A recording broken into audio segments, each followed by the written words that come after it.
나눠드린 유인물 보시며 말씀 나누겠습니다. 제목 한번 따라합시다. 너에게 복 주고 너를 번성하게 하리라. 너에게 복 주고 너를 번성하게 하리라. 우리가 이제 다니엘 기도회 때문에 히브리서 잠시 멈추고 있었는데 다시 한번 좀 우리가 생각해 보면 히브리서는 개종한 유대인들을 위해 쓰여진 서신입니다. 그러니까 유대인들의 어떤 바탕 안에 있었던 사람들이지만 이제 기독교로 예수 그리스도를 믿는 기독교로 그리스도교로 개종을 한 거예요. 그래서 이 히브리서는 유대인들에 대한 기독교 변증서라고도 합니다. 이 히브리서의 주제는 이런 거예요. 예수 그리스도가 영원한 대제사장이며 제사 제도는 예수 그리스도의 그림자다. 유대교를 믿었던 유대인들에게 있어서 대제사장의 존재는 아주 절대적인 존재인 거죠. 근데 예수 그리스도가 바로 이 영원한 대제사장이라는 것을 변증하고 있는 거예요. 또 유대인들에게 있어서 이 제사라는 게 굉장히 중요합니다. 근데 그 제사 제도는 예수 그리스도의 그림자일 뿐이다라는 것을 말하고 있다는 거예요. 그래서 어찌됐든 이 히브리서의 저자는 이 개종한 유대인들에게 예수 그리스도가 어떤 분이고 예수 그리스도가 정말 이 대제사장이시며 예수 그리스도가 모든 것들의 메시아이며 구원자이시며 뛰어나신 분이다. 이것을 천사보다도 뛰어나시고 대제사장보다 더 뛰어나신 분이라는 것을 설명하고 있는 것이 바로 히브리서라는 거예요. 오늘 너에게 복 주고 너를 번성하게 하리라. 사실 이 말씀은 우리가 뒷부분도 읽었어야 되는데 아브라함에게 주신 약속의 말씀입니다. 그래서 우리에게 복 주시고 번성하게 하시겠다. 이 약속의 말씀이 우리의 삶 속에도 이루어지길 바랍니다. 또 한 가지 우리가 생각해야 될 것은 우리에게 복 주시는 이유가 있는 거예요. 또 우리를 번성하게 하시는 이유가 있는 겁니다. 우리가 복 받고 잘 먹고 잘 살고 우리가 번성하게 돼서 잘 먹고 잘 사는 것으로 끝나는 것이 아니라 복을 주시고 번성하게 하시는 이유가 있다라는 것을 생각해야 돼요.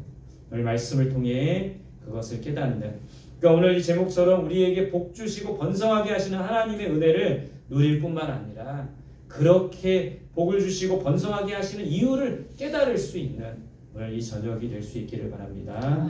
오늘 본문 1절, 2절 우리 같이 한번 읽겠습니다. 시작. 그러므로 우리가 그리스도의 도의 초보를 버리고 죽은 행실을 회개함과 하나님께 대한 신앙과 세례들과 안수와 죽은 자의 부활과 영원한 심판에 관한 교훈의 터를 다시 닫지 말고 완전한 의로 나아갈지니라. 아멘. 자, 오늘 1절, 2절에서 하나님께서는 우리가 무엇 하기를 원하세요? 첫 번째는 그리스도의 도의 초보를 버리라. 초보 신앙을 버려야 되는 거예요. 좀 더 우리는 성숙한 그리스도인이 되어야 합니다. 그리스도의 도의 초보, 이게 뭡니까? 여기서 성경에서 말하는 도는 길도예요. 길도. 그러니까 예수님을 따르는 길의 초보를 버리고, 그러니까 즉 말하자면 나 중심의 신앙. 우리가 예수를 믿는데도 여전히 나 중심의 신앙인 사람들이 있어요. 내가 주일 예배 드리고 싶으면 드리고 드리기 싫으면 드리지 않고 또 내 약속이 있으면 드리고 내 약속이 없으면 드리고 약속이 있으면 드리지 않는 그런 나 중심적인 어떤 신앙, 성숙하지 않는 그 신앙의 초보를 버리라는 거예요. 이런 모습은 온전히 예수 그리스도를 따르지 못하는 모습이라는 거예요. 우리가 이 그리스도교의 초보를 버리고 정말 성숙한 그리스도인이 될 수 있기를 바랍니다. 두 번째, 죽은 뭐를 회개하라? 죽은 행실을 회개하라. 이 죽은 행실이라는 것은 사전에 보니까 이렇게 돼 있어요. 예수 그리스도를 영접한 이후에도 남아있는 생명력 없는 악한 행동. 그러니까 우리가 예수를 믿었음에도 불구하고 예수를 마음속에 영접했음에도 불구하고 예수님이 우리 삶의 주인임에도 불구하고 여전히 우리 속에 악한 행동들이, 악한 말들이, 악한 모습들이 있습니까? 없습니까? 있는 거예요. 그게 바로 죽은 행실이라고 말하고 있어요. 그런 죽은 행실을 회개하라고 말하고 있어요. 회개라는 건 돌이키는 거죠. 어떤 행동들이 있을까요? 어떤 모습들이 있을까요? 우상을 숭배하는 거예요. 하나님보다 우상을 더 숭배하고 하나님보다 돈을 더 숭배하는 거죠. 하나님보다 사람을 더 의지하는 거죠. 어떤 모습이 있습니까? 죄와 탐욕이죠. 여전히 우리 안에 있는 욕심이 있는 거예요. 탐욕이 있는 거예요. 어떤 모습입니까?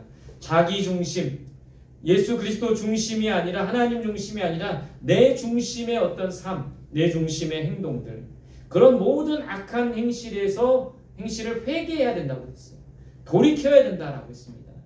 여전히 우리 안에 있는 죄와 욕심과 탐욕, 우상 숭배, 자기 중심적인 모습, 그런 것을 버리고 오직 그리스도 중심의 그런 성숙한 삶을 살아갈 수 있기를 바랍니다. 세 번째, 어떤 대로 나아가라고 말하고 있어요? 완전한 대로 나아가라. 여러분, 우리 사람은 완전하지 않습니다. 성경에서 말하는 완전한 분은 누구세요? 바로 하나님이고 그 아들 예수 그리스도시죠. 그러니까 예수 그리스도를 그의 완전함에 나아가야 된다는 거예요. 다른 말로 하면 예수 그리스도의 장성한 분량까지 자라야 되는 겁니다. 예수 그리스도를 온전히 닮아야 돼요. 예수 그리스도만이 완전하신 분이라는 거예요. 정리해보면 1절 2절 정리해보면 초보신앙을 버리고 우리 안에 있는 죽은 악한 행실을 버리고 성숙한 그리스도인 예수 그리스도처럼 완전함에 이를 수 있는 우리들이 되어야 된다는 거예요. 그런 우리들이 될 수 있기를 바랍니다. 오늘 6절과 8절에서는 타락한 자들에 대해서 경고하고 있습니다. 6절 8절 같이 봅시다. 시작. 타락한 자들은 다시 새롭게 하여 회개할 수 없느니 이는 그들이 하나님의 아들을 다시 십자가에 못 박아 드러내놓고 욕되게 함이라. 만일 가시와 엉겅퀴를 내면 버림을 당하고 저주함에 가까워 그 마지막은 불사름이 되리라. 오늘 타락한 자들의 모습은 이렇게 된대요. 근데 여러분, 이 단순히 타락한 자들이 아니라 6절 앞에 보면 이런 말씀이 있어요. 한 번 빛을 보고 타락한 자들, 한 번 은사를 맛보고 타락한 자들, 한 번 하나님의 말씀의 능력을 보고도 타락한 자들. 어떤 사람입니까? 하나님의 은혜를 맛보고 하나님의 능력을 맛보고 나서 타락한 사람, 그러니까 믿음에서 떠난 사람을 말하는 거예요. 그러니까 오늘 이 모습을 보면 우리가 조심해야 되는 거죠. 우리는 하나님의 은혜를 맛본 사람들입니다. 하나님의 어떤 빛을 본 사람들이에요. 예수 그리스도의 빛을 본 사람. 하나님의 말씀의 능력도 보고 경험한 사람들이에요. 그런 사람들이 타락의 길로 가고 좀 멸망의 길로 가는 모습들도 있다라는 것이죠. 그런 것 면에서 우리가 조심해야 될 부분이 나는 겁니다. 그런 사람들은 뭐 할 수 없다? 회개할 수가 없어요. 그 이유는 뭐예요? 두 번째, 하나님의 아들을 욕되게 하기 때문에. 그냥 하나님을 모르고 타락한 자들, 죄 가운데 살아가는 사람들보다 더 이들의 어떤 그런 모습들, 그들의 죄가 중요한 거죠. 하나님의 아들을 욕되게 하는, 돌이킬 수 없는, 회개에도 받지 않는 그런 모습들이라는 겁니다. 하나님의 은혜를 경험했다가 믿음을 잃어버린 자들은 돌이키기가 어려워요. 여러분, 우리 주변을 봐도 그렇지 않습니까? 이미 하나님을 믿었고 어떤 하나님 정말 잘 섬기던 사람이 믿음을 잃어버리고 신앙을 잃어버리면 돌이키는 것이 더더욱 어렵다라는 거예요.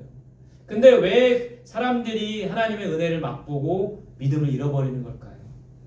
욕심 때문이 아닙니까? 세상으로 나아가는 거예요. 하나님을 따르기보다는 세상으로 나아가고 욕심 때문에 하나님을 버리고, 그 사도 바울이 말하는 것처럼 대만은 세상을 사랑해서 세상으로 떠났다고 말하잖아요. 그 욕심 때문에, 또 혹은 상처 때문에, 이 교회 공동체 안에서 받은 어떤 상처 때문에, 게으름 때문에, 근심과 걱정 때문에, 돈 때문에, 여러 가지 이유 때문에 믿음을 잃어버린 자들이 믿음을 다시 찾기가 쉽지가 않다라는 겁니다. 오늘 성경에서는 그들이 회개할 수 없고 그 회개할 수 없는 이유는 하나님의 아들을 욕되게 했기 때문이라고 하지만 성령의 역사로 그들도 회복될 수 있다라는 것을 우리가 믿어야 된다는 것이죠. 믿음을 잃어버려 타락한 자들이 돌아오도록 성령께서 역사하시도록 우리는 그렇게 간구해야 된다는 겁니다. 우리 주변에 그런 사람들이 있다면 성령의 역사를 통하여 다시 믿음을 회복하여 돌아올 수 있도록 그렇게 간구하는 저와 여러분들이 되시기를 바랍니다. 그들의 마지막은 결국은 뭐예요? 마지막은 불사름이 된다. 그들의 마지막은 불심판인 거예요. 멸망인 겁니다. 다시 거기서 돌아오도록 우리는 간구해야 된다는 거예요. 우리 1:1 제자훈련을 하면서 정말 다음 세대들, 청년들이 믿음을 잃어버리고 정말 믿음에서 떠난 자들이 많이 있다는 것을 보게 됐습니다. 여러 가지 이유로 그들이 떠났지만 다시 성령의 역사로 돌아올 수 있도록 그렇게 간구하는 우리들이 될 수 있기를 바랍니다. 자, 세 번째, 하나님은 우리가 첫 번째 뭐 하길 원하십니까? 섬기기를 원하신대요. 10절에 보면 그들이 사랑으로 성도들을 섬긴 것을 잊지 않으신다고 했어요. 하나님께서는 섬기는 것을 기뻐하시고 우리가 섬기기를 원하신다는 거예요. 섬김을 받기보다는 섬김을 주는 삶을 살기 원하십니다. 주는 자가 받는 자보다 더 복이 있다고 했어요. 저와 여러분들이 섬기기를 원하시는 하나님, 우리가 더욱더 섬김의 자리에 나갈 수 있기를 바랍니다. 두 번째, 동일한 부지런함을 원하신다. 부지런함을 나타내어 소망의 풍성함에 이르게 된대요. 11절에 부지런히 주를 섬기며 부지런히 사람들을 섬길 때 풍성한 삶을 살 수 있게 된다라고 했습니다. 그래서 우리 그리스도인들은 부지런해야 돼요. 근데 오늘 이 부지런함이라는 단어 앞에 어떤 수식어가 있습니까? 동일한 부지런함. 내가 오늘부터 운동하리라. 작심삼일이죠. 내가 오늘부터 큐티하리라. 작심삼일인 거예요. 내가 오늘부터 정말 하나님 앞에 나가 간절히 부르짖으리라. 작심삼일. 이 부지런함이 동일하게 계속 이어질 수 있어야 된다는 겁니다. 여러분, 우리가 정말 하나님 앞에 나오는 일, 기도하는 일, 말씀을 듣고 묵상하는 일, 이런 일에 부지런할 수 있기를 바랍니다. 죄악 가운데 죄 짓는 일에 부지런하고 우리의 욕심과 탐욕을 채우는 일에 부지런하기보다는 하나님의 선한 일들에 부지런할 수 있는 우리들이 되기를 바랍니다. 세 번째, 하나님은 우리가 뭐하지 않길 원하세요? 게으르지 않길 원하신다고 합니다. 게으르지 말고 부지런해야 돼요. 게으름도 성경에서 죄라고 말하고 있습니다. 나태죄죠. 우리가 하나님의 청지기라면 부지런해야 됩니다. 청지기는 자기 일에 부지런한 자가 아니라 주인의 일에 부지런한 자가 되어야 돼요. 자기가 하고 싶은 일, 자기가 원하는 일, 자기를 위한 일에 부지런한 자가 아니라 주인이 원하시는 일에, 주인이 합당한 일에, 주인이 기뻐하시는 일에 부지런할 수 있어야 된다는 거예요. 섬기는 자, 또 늘 부지런하고 게으르지 않는 저와 여러분들이 되시기를 바랍니다. 오늘 이제 마지막으로 아브라함에게 이런 약속을 주셨습니다. 14절 15절 같이 봅시다. 시작. 이르시되 내가 반드시 너에게 복주고 복주며 너를 번성하게 하고 번성하게 하리라 하셨더니 그가 이같이 오래 참아 약속을 받았느니라. 아멘. 아브라함이 주신 약속이죠.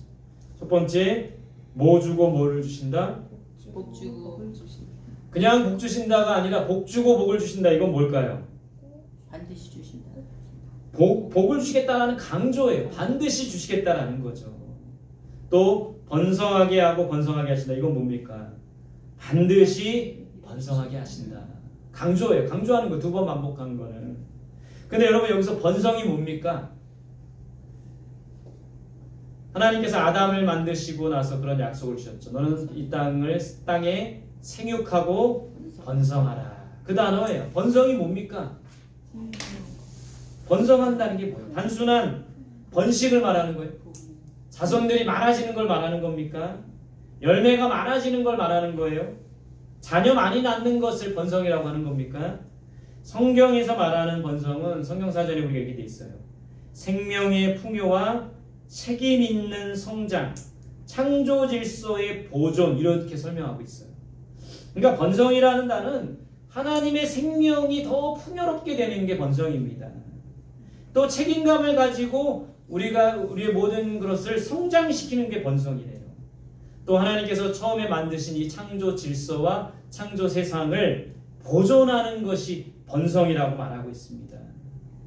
여러분, 하나님께서 창조하신 세상을 풍성하게 하고 보존하는 것, 한마디로 말하면 하나님의 나라를 이 땅에 세우는 것, 그것이 번성이라는 거예요. 여러분, 오늘 우리에게 제가 서두에 말씀드렸죠. 복 주시고 복 주시겠다. 반드시 복 주시겠다는 거예요. 번성하게 하고 번성하게 아니라 반드시 번성하게 하시겠다는 거예요. 그 이유는 뭘까요? 그냥 받은 복 누리고 받은 번성 누리면 되는 걸까요? 그렇게 하시는 이유가 뭐예요? 아브라함을 봅시다. 아브라함에게 복 주셨던 이유는 뭡니까? 아브라함에게 하늘의 별들을 보여주시면서 너의 자손이 저렇게 번성하게 될 것이다. 그런 약속을 주신 이유가 뭐인 거예요? 그 복을 어떻게 하기 위해서? 흘러보내기 위해서죠. 복의 통로가 되기 위해서인 거죠. 우리가 받은 은혜를 흘러보내기 위해서 복 주신 거 아닙니까? 오늘 이 약속의 말씀 우리가 너무 좋아합니다. 누구나 다 좋아요. 복 주고 복 주리라. 번성하게 하고 번성하기를 얼마나 좋은 말씀입니까? 근데 그렇게 하시는 이유가 있는 거예요. 나만 그 복을 받고 나만 번성하게 하는 것이 아니라, 나만 내 삶만 풍요롭게 하는 것이 아니라 하나님이 주신 복과 그 풍요로움을 흘러보내야 된다라는 거예요. 나눠야 된다라는 겁니다. 복의 통로가 되어야 된다라는 것이죠. 그렇게 하시는 이유는 우리가 받은 복을 흘러보내기 위해서, 또한 이 세상을 번성하게 하고 이 세상에 하나님의 풍성함이 있도록 해야 되는 거, 하나님의 창조하신 원래 창조 그 세계를 보존하는 거, 아담과 하와가 처음에 살았던 에덴 동산 같이 바로 이 세상을 아름답게 하고 이 세상을 천국과 같이 만드는 거, 이 세상을 풍요롭게 하고 살기 좋은 세상으로 만드는 거, 이 세상 가운데 하나님의 나라가 임하도록 하는 거, 그것이 바로 복을 주시고 번성하게 하시는 이유라는 겁니다. 오늘 아브라함에게 주신 약속대로 정말 여러분들에게 복 주시고 복 주시기를 소망합니다. 그리고 여러분들의 번성하게 하고 번성하게 하시기를 소망합니다. 그렇게 하시는 이유가 뭐라고요? 그걸 흘러보내는 거예요. 복의 통로가 되어야 되는 것이죠. 그렇게 하는 이유가 뭐라고요? 이 세상을 풍요롭고 아름답게 하기 위해서, 이 세상 가운데 하나님의 다스림과 통치, 하나님의 나라가 임하게 해야 된다라는 것을 믿고, 복받은 자는 그런 사명이 있는 겁니다. 번성하게 하는 자는 그 사명이 있는 거예요. 풍요로움을 입은 자는 그런 사명이 있다라는 것이죠. 아브라함과 같이 복의 통로로 너를 축복하는 자에게 복을 내리고 너를 저주하는 자에게 저주하리니 너는 복의 근원이 될지라. 이 약속의 말씀처럼 우리에게 받은 하나님이 주신 복을 마음껏 흘러보내고, 우리가 받은 그 풍요로움을 많은 사람들에게 흘러보내서 그들도 이 예수 그리스도를 통하여 풍성함을 입고, 그들도 예수 그리스도를 통하여 복의 복을 받도록 하는 축복의 통로로 쓰임받는 저와 여러분들이 되시기를 간절히 소망합니다. 그럴 때 그 복이 더 풍성해지는 거예요. 그럴 때 그 풍요로움이 더 풍요로워지는 거죠. 나에게서만 그치지 말고, 나에게서만 멈추지 말고 그것을 흘러보낼 수 있는 저와 여러분들이 되시기를 간절히 소망합니다. 함께 기도하겠습니다. 주신 말씀 붙들고 기도하겠습니다.